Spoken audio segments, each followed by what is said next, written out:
ಇವತ್ತು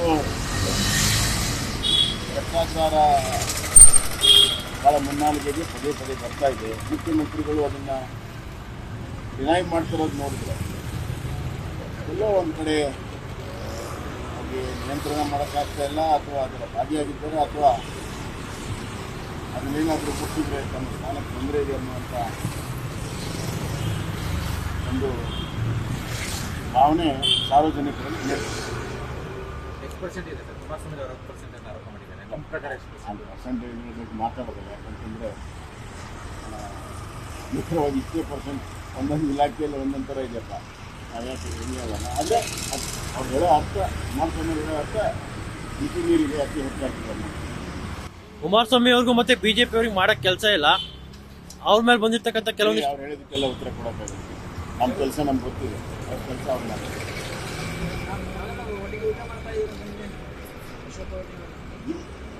ನಾವು ಹೋಟೆಲಲ್ಲಿ ಬಹಿರಂಗವಾಗಿ ಕಾಲಕ್ಕೆ ಯಾವಾಗಲೂ ಮಾಡ್ತೀವಿ, ನಿಮಗೂ ಗೊತ್ತಿದೆ. ಅದಕ್ಕೇನು ಭಾಳ ಮಾತು ಕೂಡ ಅವಶ್ಯಕತೆ.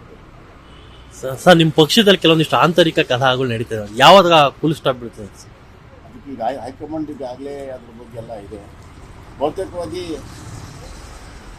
ಈ ತಿಂಗಳು ಅಂತ್ಯದೊಳಗಡೆ ಎಲ್ಲದಕ್ಕೂ ಕೂಡ ಒಂದು ಒಳ್ಳೆಯ ರೀತಿಯಲ್ಲಿ ಒಕ್ಕಟ್ಟಾಗಿ ಮುನ್ನಡೆಸುವ ಪಕ್ಷವನ್ನು ಮುನ್ನಡೆಸುವಂಥ ವಾತಾವರಣ ಹೈಕಮಾಂಡ್ ಕ್ರಿಯೇಟ್ ಮಾಡಬೇಕು.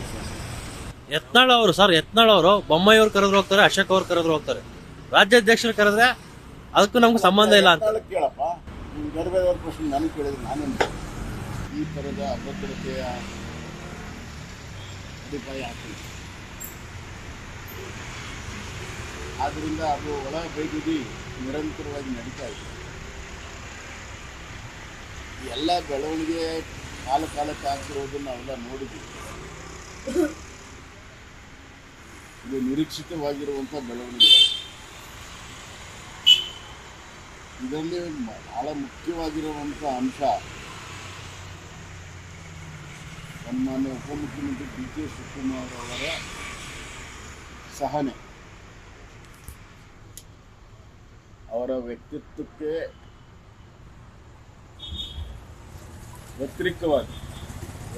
ವ್ಯತಿರಿಕ್ತವಾಗಿ ಅವರ ಸಹನೆಯನ್ನು ಇದರಲ್ಲಿ ಕಾಳ್ತಾ ಇದ್ದಾರೆ. ಅದು ಬಹುತೇಕವಾಗಿ ಅವರ ಒಂದು ಮುತ್ಸದ್ದಿತನ ಇರಬಹುದು, ಅಥವಾ ಹೈಕಮಾಂಡನ ಸೂಚನೆಯು ಕೂಡ ಅದರಲ್ಲಿ ಇರಬಹುದು ಅಂತ ನಾನು ಭಾವಿಸ್ತೇನೆ.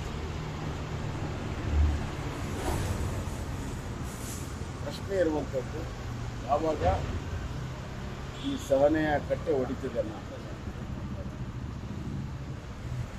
ಪ್ರಕ್ರಿಯೆ ಪ್ರಾರಂಭ ಆಗಿದೆ. ಅದರ ಅಂತಿಮವಾಗಿರುವಂಥ ಒಂದು ಘಟ್ಟ ಯಾವಾಗ ಬರ್ತಿದೆ ಅನ್ನೋದು ಕಾಲದ ನಿರ್ಧಾರ ಮಾಡ್ತೀವಿ. ಸತೀಶ್ ಜಾರಕಿಹೊಳಿ ಸಭೆ ಕರೆದಿದೆ ಸರ್, ಅದನ್ನ ನೋಡ್ಕೊಂಡು ಇವತ್ತು ಪರಮೇಶ್ವರ್ ದಿನ ಕೂಡ ಕರೆದಿದ್ರು. ಹೈಕಮಾಂಡ್ ಅವರು ಮಧ್ಯಪ್ರವೇಶ ಮಾಡಿ ಅದನ್ನು ರದ್ದು ಮಾಡಿದ್ರು ಸರ್. ಅದು ಅವರ ಆಂತರಿಕ ವಿಚಾರ, ನಾನು ಭಾಳ ವಿಶ್ಲೇಷಣೆ ಮಾಡೋಕ್ಕೆ ಹೋಗಲ್ಲ. ನಾನು ಏನು ಹೇಳಿದ್ದೀನಿ ಇದರಲ್ಲಿ ಎಲ್ಲವೂ ಕೂಡ ಅರ್ಥ ಇದೆ ಅಂತ ನಾನು ಭಾವಿಸ್ತೀನಿ. ಸರ್ ಈಗ ನಿಮ್ಮ ಮೇಲೆ 40% ಆರೋಪ ಮಾಡಿದ್ರು ಸರ್ ಕಾಂಗ್ರೆಸ್ನವ್ರು, ಈಗ ಅವ್ರ ಮೇಲೆ 60% ಆರೋಪ ಕುಮಾರಸ್ವಾಮಿ ಅವ್ರು ಮಾಡಿದ್ದಾರೆ. ಇಲ್ಲ, ಇದು ಈ ಸರ್ಕಾರದಲ್ಲಿ ಭ್ರಷ್ಟಾಚಾರ ಎಲ್ಲ ಹಂತದಲ್ಲಿಯೂ ವ್ಯವಸ್ಥಿತವಾಗಿ ನಡೀತಾ ಇರೋದು ಭಾಳ ಸ್ಪಷ್ಟವಾಗಿದೆ.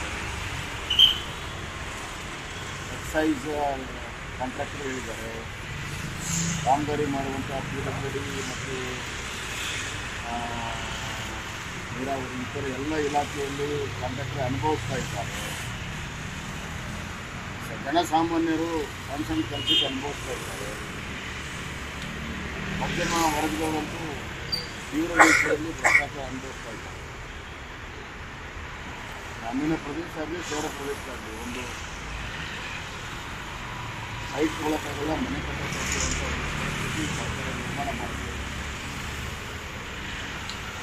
ಎಷ್ಟರ ಮಟ್ಟಿಗೆ ಅಂದರೆ SC ST ಬೋರ್ವೆಲ್ಗಳಿಗೆ, ಅವರ ಫಲಾನುಭವಿಗಳಿಗೆ ಕೊಡಲು ಕೂಡ ಇವತ್ತು ಎಲ್ಲವೂ ಕೂಡ ಗೊತ್ತಿರುವಂಥ ವಿಚಾರ.